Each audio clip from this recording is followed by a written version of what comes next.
আসসালামু আলাইকুম রহমতুল্লাহ। প্রিয় বন্ধুরা, আশা করছি সকলেই ভালো আছেন এবং সুস্থ আছেন। বন্ধুরা, কোটা সংস্কার আন্দোলন কিন্তু এখনও চলমান রয়েছে। তো প্রাইমারি শিক্ষক নিয়োগে কোটা কি আগের মতোই বহাল থাকবে নাকি তুলে দেওয়া হবে, এই সম্পর্কে আমি আজকে ভিডিওতে তুলে ধরার চেষ্টা করব। আপনারা ইতিমধ্যে জেনে থাকবেন, প্রশাসন মন্ত্রণালয় থেকে প্রজ্ঞাপন জারি করা হয়েছে। দেখতে পাচ্ছেন, ভিত্তিতে 2% এবং কোটার ভিত্তিতে পার্সেন্ট সকল সরকারি চাকরির ক্ষেত্রে কিন্তু নিয়োগ দেওয়া হবে। এই সহকারী শিক্ষক নিয়োগে বহাল থাকবে নাকি তুলে দেওয়া হবে, সেই বিষয়টি নিয়ে আমি আজকে বিস্তারিত তুলে ধরার চেষ্টা করব। তুলুন তাহলে শুরু করা যাক। ও গণশিক্ষা মন্ত্রণালয়ের ফরিদ আহমদ বলেছেন, প্রাথমিক শিক্ষক নিয়োগের জন্য আলাদা একটা বিধিমালা আছে। সেটি প্রাথমিক শিক্ষক নিয়োগ বিধিমালা 2019 নামে পরিচিত।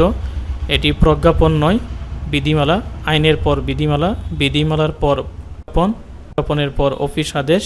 বৃহস্পতিবার জুলাই গণমাধ্যমের সাথে আলাপকালে তিনি এই কথা বলেন।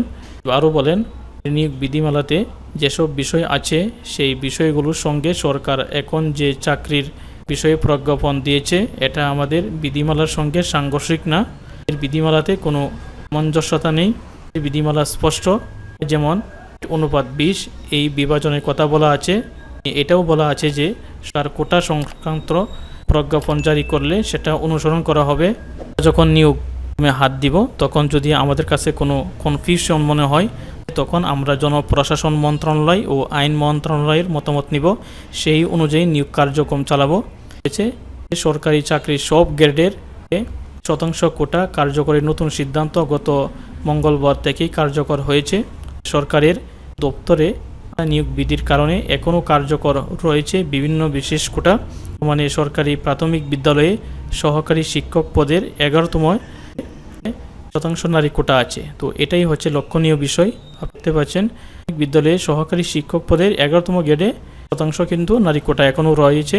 এভাবে বাংলাদেশ রেলওয়েতে 14তম থেকে 20তম গ্রেড পর্যন্ত 30% পুরুষ কোটা রয়েছে। বিভিন্ন সেক্টর ও কর্পোরেশনের নিয়োগ বিধি ভিন্ন ভিন্ন হওয়ায় সেখানে বিভিন্ন কোটা কার্যকর আছে। সর্বোচ্চ আদালতের রায় অনুসারে সরকারি চাকরির কোটার সংশোধন করে গত মঙ্গলবার জনপ্রশাসন মন্ত্রণালয়ের বিধি 1 শাখা থেকে প্রজ্ঞাপন জারি করা হয়েছে।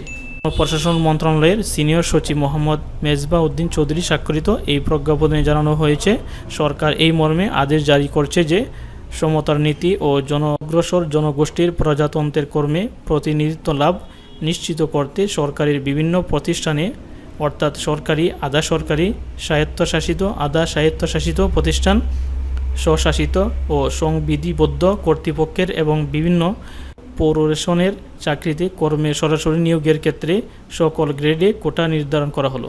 মেধাভিত্তিক 93%। এতে আরও বলা হয়, নির্ধারিত কোটায় যোগ্য প্রার্থী না পাওয়া গেলে বিশিষ্ট কোটার শূন্য পদে মেধা তালিকা থেকে পূরণ করা হবে। তো আপনারা দেখতেই পাচ্ছেন, প্রাথমিক শিক্ষক সহকারী নিয়োগে কিন্তু 60% নারী কোটা আছে। তো এটাই ছিল আজকের মতো ভিডিও। আজকে এখানেই শেষ করছি। আল্লাহ হাফেজ। আসসালামু আলাইকুম।